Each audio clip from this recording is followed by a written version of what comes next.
Pada permulaan pemerintahan Yoyakim, anak Yosia Raja Yehuda, datanglah firman ini dari Tuhan. Bunyinya, beginilah firman Tuhan. Berdirilah di pelataran rumah Tuhan, dan katakanlah kepada penduduk segala kota Yehuda, yang datang untuk sujud di rumah Tuhan, segala firman yang kuperintahkan untuk kau katakan kepada mereka. Janganlah kau kurangi sepatah kata pun. Mungkin mereka mau mendengarkan, dan masing-masing mau berbalik dari tingkah langkahnya yang jahat. Sehingga aku menyesal akan malapetaka yang kurancangkan itu terhadap mereka, oleh karena perbuatan-perbuatan mereka yang jahat.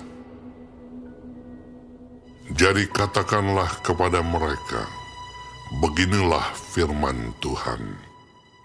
Jika kamu tidak mau mendengarkan aku, tidak mau mengikuti Tauratku yang telah kubentangkan di hadapanmu, dan tidak mau mendengarkan perkataan hamba-hambaku, para nabi, yang terus-menerus kuutus kepadamu, tetapi kamu tidak mau mendengarkan, maka aku akan membuat rumah ini sama seperti Silo, dan kota ini menjadi kutuk bagi segala bangsa di bumi.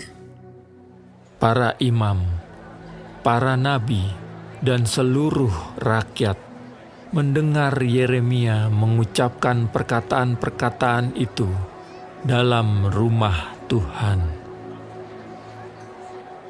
Lalu, sesudah Yeremia selesai mengatakan segala apa yang diperintahkan Tuhan untuk dikatakan kepada seluruh rakyat itu, maka para imam, para nabi, dan seluruh rakyat itu menangkap dia serta berkata, "Engkau harus mati!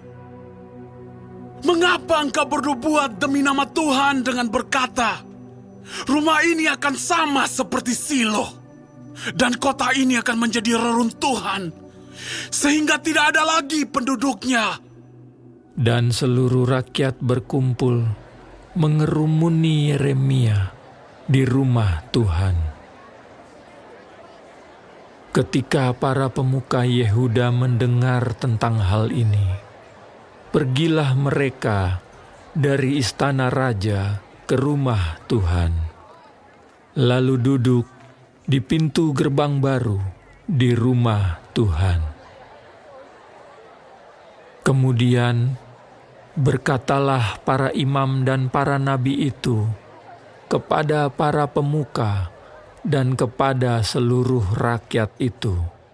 Katanya, "Orang ini patut mendapat hukuman mati, sebab ia telah bernubuat tentang kota ini, seperti yang kamu dengar dengan telingamu sendiri." Tetapi Yeremia berkata kepada segala pemuka dan kepada seluruh rakyat itu, katanya, Tuhanlah yang telah mengutus aku supaya bernubuat tentang rumah dan kota ini, untuk menyampaikan segala perkataan yang telah kamu dengar itu. Oleh sebab itu, perbaikilah tingkah langkahmu dan perbuatanmu, dan dengarkanlah suara Tuhan Allahmu, sehingga Tuhan menyesal akan malapetaka yang diancamkannya atas kamu. Tetapi aku ini, sesungguhnya aku ada di tanganmu. Perbuatlah kepadaku apa yang baik dan benar di matamu. Hanya ketahuilah sungguh-sungguh bahwa jika kamu membunuh aku, maka kamu mendatangkan darah orang yang tak bersalah atas kamu dan atas kota ini dan penduduknya. sebab Tuhan benar-benar mengutus aku kepadamu untuk menyampaikan segala perkataan ini kepadamu. Lalu berkatalah para pemuka dan seluruh rakyat itu kepada imam-imam dan nabi-nabi itu, Orang ini tidak patut mendapat hukuman mati, sebab ia telah berbicara kepada kita demi nama Tuhan Allah kita. Memang beberapa orang dari para tua-tua negeri itu tampil juga ke depan dan berkata kepada kumpulan rakyat itu, katanya, Mika, orang Moreset itu, telah bernubuat di zaman Hizkia, Raja Yehuda.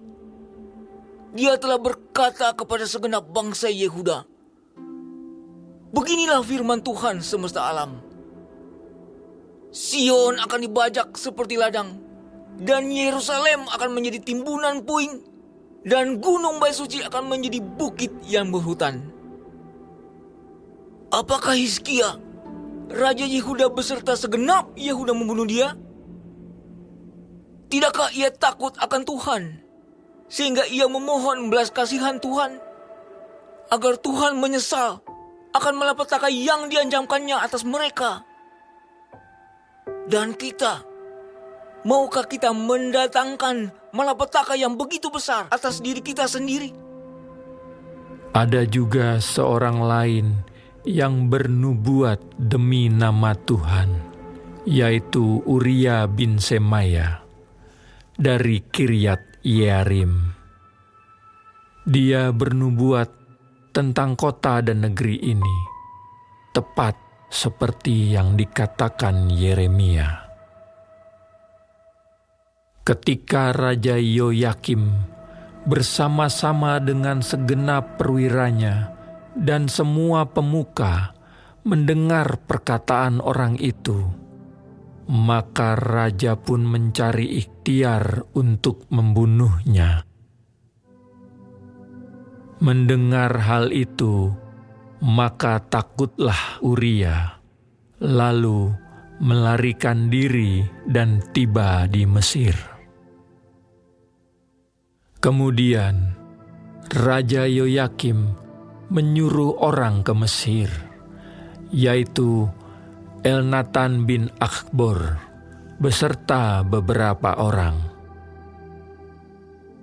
Mereka mengambil Uria dari Mesir dan membawanya kepada Raja Yoyakim.